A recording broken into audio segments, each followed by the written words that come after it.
네, 새누리당 분당 사태가 임박한 것이 아니냐는 이런 이야기가 집중적으로 오늘 오후에 나오고 있습니다. 계기가 있었는데요. 새누리당 의총이 오늘 열렸는데 이 자리에서 이 비대위원장을 맡을 테니까 전권을 달라는 유승민 의원의 요구에 대한 결론이 내려지지 않았고요. 이에 대해서 비박계 의원 10여 명이 모여서 논의를 한 끝에 이제는 결단할 때가 됐다. 탈당을 구체화하기 위한 실행에 적극적으로 돌입하자. 이렇게 의견을 모았다고 황영철 의원이 전했기 때문입니다. 자, 만약에 분당이 이루어진다면 또 다른 정계 개편 이야기가 나올 거고요. 개헌 이야기는 따라 나오게 될 텐데, 자, 개헌 이야기 나오면 이분하고 또 이야기를 나눠봐야죠. 이 늘 푸른 한국당의 이재호 공동대표 전화 연결합니다. 여보세요. 예, 여보세요. 예, 안녕하세요, 대표님. 예, 안녕하세요. 예, 예. 일단 그 새누리당 내부 사정부터 좀 여쭤봐야 될 것 같은데 갈라서는 건 예. 이제 뭐 불가피하다, 기정사실이다 이렇게 보세요? 글쎄, 그건 뭐 하도 그분들이 왔다 갔다 하면서 봐야죠. 뭐 도장 찍고 나와야 나오는 거지. 예. 아무튼 비박계가 내일 아침에 긴급 회의를 연다고 하는데 이게 이제 뭐 결의의 기점이 되지 않겠는가? 이게 일반적인 지금 전망인 것 같아요. 글쎄요, 뭐 그러나 내일 아침까지 봐야 될 거예요. 그래요. 예. 예. 그러면 또 그러니까 다른 여지를 또 모색할 수도 있다 이렇게 보시는 겁니까, 대표님은? 뭐 글쎄요, 그 아마 그 나오기가 그렇게 쉽지 않을 거예요. 어떤 점 때문에? 그 사람들 그렇게 보세요? 체질이 체질. 원체 웰빙 체질이라. 예. 아. 그래요? 말로는 뭐 그렇지만은 그러나 자기네들 이해관계가 원체 다른 사람들이라 예. 막상 의견을 모아서 같이 행동해서 나오기가 예. 새누리당 사람들은 쉽지 않죠.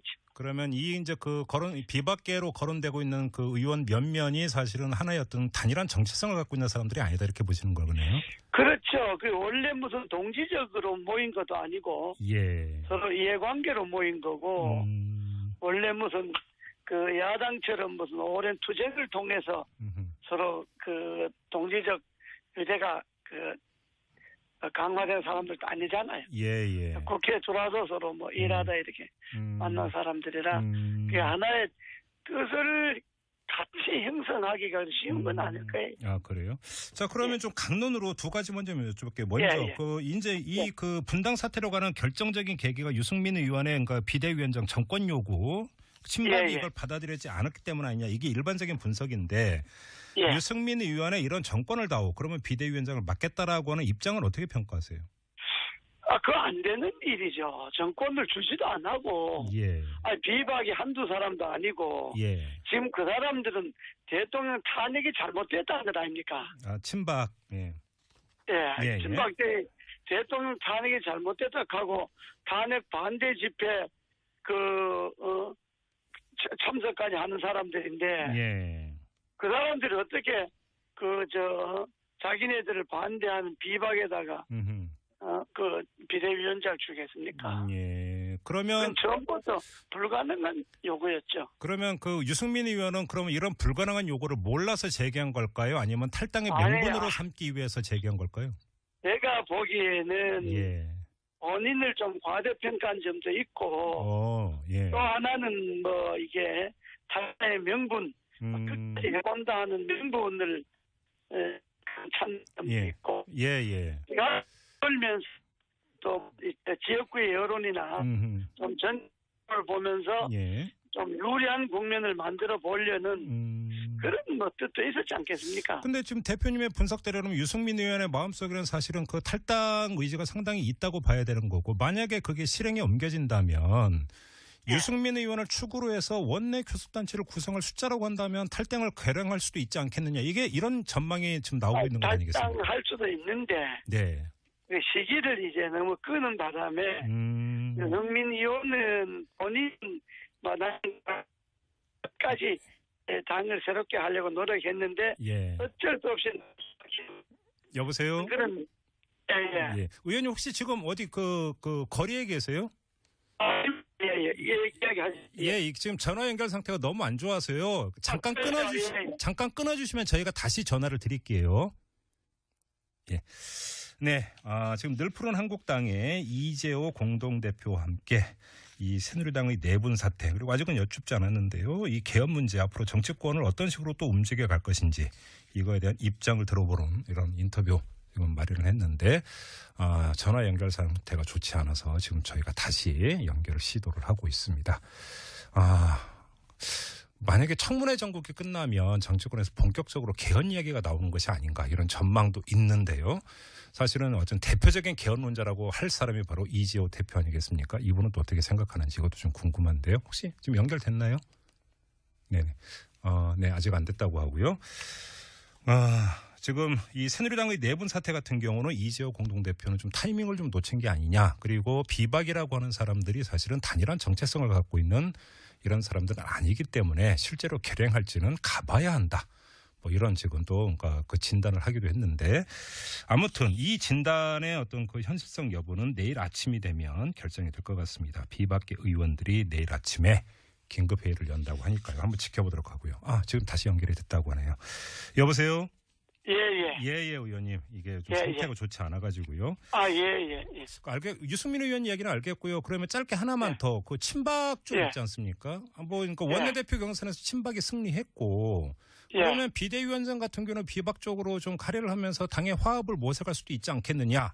뭐 제3자는 또 이렇게도 얘기를 하지 않습니까? 그런데 지금 친박들이란 사람들이 비박이 나가주기를 바라는 거거든요. 오히려? 자기네들이 뭐 친박은 원내대표하고 비대위원장 비박하고 균형을 맞춰서 당을 좀 추슬려보자 이런 생각이 아니고 비박들 나가고 자기네들끼리 딱 모여갖고 뭐 야당이 되더라도 설사 탄핵이 돼서 박 대통령 나오더라도 한 40-50명만 또 좀 뭉치면 뭐 야당 충분히 할 수 있다. 뭐 이렇게 보는 것 아니겠어. 그렇게 하려면 비박 거기적거리니까 뭐 나갔으면 좋겠다. 이런 생각을 갖고 있기 때문에 유승민 씨 요구는 처음부터 들을 생각이 없는 거죠. 사실 친박 쪽에서 나온 이야기가 유승민 의원은 분열 세력으로 규정을 하면서 절대 안 된다. 그러면서 나왔던 대안 중에 한 명으로 손학규 전 민주당 대표도 거론을 했다라는데 이건 어떻게 보세요? 손학규 씨가 왜 거기를 가겠습니까? 알겠습니다. 이 개헌 문제를 좀 여쭤봐야 될 것 같은데요. 지금 이 탄핵 정국 이어서 청문회 정국이 이제 그 마무리 단계로 접어들면서 이제 정치권 일각에서 본격적으로 개헌론을 이제 불지피고 있는 것 같은데요. 단도직입으로 이것부터 여쭤보겠습니다. 지금 대표님께서 보시기에 지금 이런 아직 그 마무리 국면이라고 했지만 종결된 건 아니지 않습니까? 이런 상황에서 개헌에 불지피는 거가 적절하다고 보세요? 그거는 뭐 언제든지 개헌론이라고 하는 건 뭐 전쟁 때도 하는 거니까. 그거는 뭐 꼭 적절하냐 그런 문제가 아니고. 문제는 촛불 민심에서 박근혜 대통령을 탄핵을 시키고 자리에 물러나게 했는데. 그 다음에는 이런 체제 갖고는 안 된다고 하는 것이 국민들의 공감이니까 새로운 정치 체제를 이야기하려면 어차피 개헌을 할 수밖에 없지 않습니까? 근데 개헌을 안 하고 새로운 정치 체제를 마련할 수가 없지 않습니까? 그런데 이제 개헌을 반대하는 사람들은 지금 이 판에 무슨 개헌이냐 이렇게 이야기하는데 그건 거꾸로 지금 이 촛불 전국을 마무리 지으려면 나라의 새로운 체제를 만들어서 다시는 박근혜, 최순실 같은 사태가 안 일어나도록 해야 되니까 그거는 제도적 정치밖에 없잖아요. 그래서 개헌을 하라는 건데 타임이 좀 묘한 데다가 더 또 이게 곤란하게 된 게 친박들까지 개헌하자고 나서잖아요. 그러니까 친박들이 개헌하자는 건 명백하게 자기네들의 정치 생명을 연장하자는 거니까 그 수긍하지 못하죠. 그러면 혹시 대표님께서 보시기에는 차기 정부에서 추진해야 된다 이렇게 보세요? 지금 물리적으로 지금 문재인 대표를 비롯해서 야권 일부에서 강하게 반대하잖아요. 그걸 강하게 반대하면 국회 안에서 200명 확보하기도 어렵고 또 친박을 포함해서 200명 한다 하는 거는 개헌의 순수성이 없잖아요.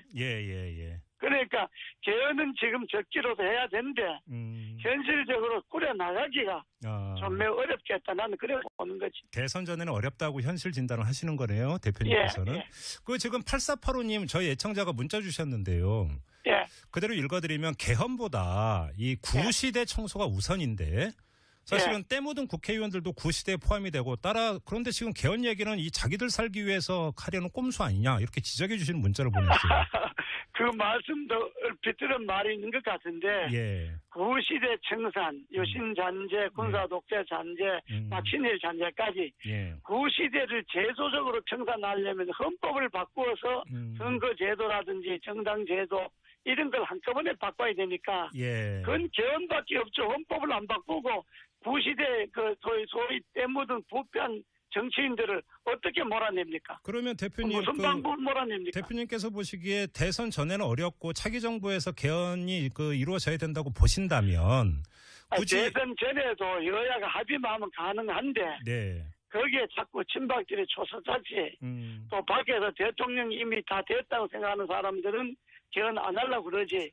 그러니까 개헌보다가 구시대 청산이 급하다 하는데 구시대 청산을 어떻게 물리적으로 할 수 있습니까? 헌법으로 해야지. 제가 좀 여쭤보고자 하는 게 만약에 그 시점상 그렇게 간다면 그냥 원포인트로 권력구조만 손대는 게 아니라 포괄개헌 한번 논의해 볼 수도 있지 않느냐라고는 주장이 나오고 있잖아요. 지금 개헌안들이 나와 있는 게 다 포괄개헌입니다. 그렇습니까? 인권기본권부터 시작해서 개헌 전반에 걸쳐서 나라 전반에 구시대를 청산하고 새로운 시대를 열려고 하는 개헌안이 나와 있지.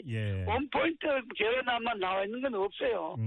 그렇습니까? 그건 잘 못 알아서 그렇지. 근데 문제는 국민들의 시선에는 이것이 결국은 정치인들의 생존을 위한 이합집산의 결국은 촉진제밖에 되는 것 아니지 않느냐 이런 시각이 있는 것 같아요. 그렇습니다. 예, 그렇게 말할 수 있는 것이 개헌을 마치 무슨 제3시대의 단합골이라든지 소위 친박 친문을 배제한 정치권이 연합하는 고리로 개헌을 쓴다든지 이렇게 하니까 그 개헌이 순서지 않는데 개헌은 그렇게 하기 위해서 개헌하는 게 아니고 설사 그게 그렇게 된다 하더라도 정말 구시대를 청산하는 그야말로 적폐를 청산하는 나라의 틀을 새롭게 짜는 데 의미가 있는 거지 무슨 여러 세력을 연결한 고리로서 개헌을 논의하는 건 아니거든요. 알겠습니다. 시간이 너무 짧아서요. 마지막으로 이 질문을 좀 드려야 될 것 같은데 엊그제 이명박 전 대통령을 포함해서 이른바 친이계 의원들 송년 모임이 있지 않았습니까? 이 자리에서 지금 보도 나온 걸 보면 이명박 전 대통령이 재임 기간에 일찍 출근하고 늦게 퇴근해서 미안하다 이렇게 이야기했다 이런 게 보도를 하긴 했는데 이 엄중한 시국에 대한 혹시 견해라든지 이런 이야기는 없었습니까? 그냥 국민이 뜻에 따라서 하면 정치가 다 풀린다. 이제 이런 원론적인 말씀만 하신 거고. 그때 거긴 또 모인 사람들이 많았고 이번에도 현역들이 많이 나와갖고 여러 이야기들이 있었지만은 그건 사석에서 하는 이야기들이니까. 그것도 우리가 늘 푸른 당이 내년 1월 11일 창달하게 되니까 그런 여러 가지 이야기들을 하게 된 거지. 국민의 뜻에 따라야 된다는 이야기는 있었다는 거네요. 그러면? 그 국민의 뜻이 혹시 촛불 민심하고 같은 뜻으로 해석을 해도 되는 겁니까? 국민의 뜻이라는 게 지금 박근혜 대통령 지지가 4%까지 내려갔잖아요. 그게 국민의 뜻 아니겠습니까? 알겠습니다. 그나저나 늘 푸른 한국당이 내년 1월에 창당을 하시는군요. 1월 11일 날 창당합니다. 저희들 17개 시도적 창당이 끝냈습니다. 알겠습니다. 자, 오늘 말씀 여기까지 듣도록 하죠. 고맙습니다, 대표님. 감사합니다. 지금까지 늘 푸른 한국당의 이재호 공동대표였습니다.